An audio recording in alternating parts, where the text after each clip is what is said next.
ভুলে হয়তো আমার ইমার্জেন্সি বাটনে চাপ লেগে গেছে, বেশি উপরে অন করে। আচ্ছা, একটা রিকোয়েস্ট থাকবে, আমার ভিডিওগুলো তো লাইক দিবেন, ফলো দিবেন, তাহলে আর কি। আর এইটাতে ওঠার আগে সবসময় আপনারা একটু মেনটেনেন্সটা করে নেবেন। এটার পাশের লিফট, যেটা এতদিন চালু ছিল 2 দিন। ঈদুল আজহার দ্বিতীয় দিন চলে আসলাম অফিসে, তো লিফটগুলোকে চেক দেওয়া লাগবে, তার কারণে অফিসে চলে আসলাম। আমরা এখন লিফটের কাছাকাছি আছি। আমাদের একটা লিফট অন আছে, আর হচ্ছে বাকি 3টা লিফট, ও না 2টা লিফট অন আছে, তাহলে আরেকজন হয়তো বা আরেকটা লিফট অন করে দিছে।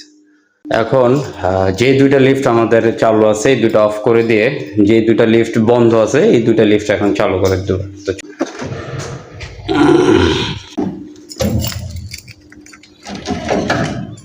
যাই হোক, আমরা একটা বন্ধ করলাম, চলে আসলাম ছাদে, যাচ্ছি ইঞ্জিন রুমে।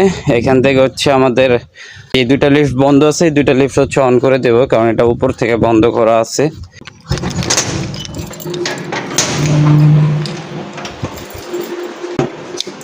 লাইটগুলো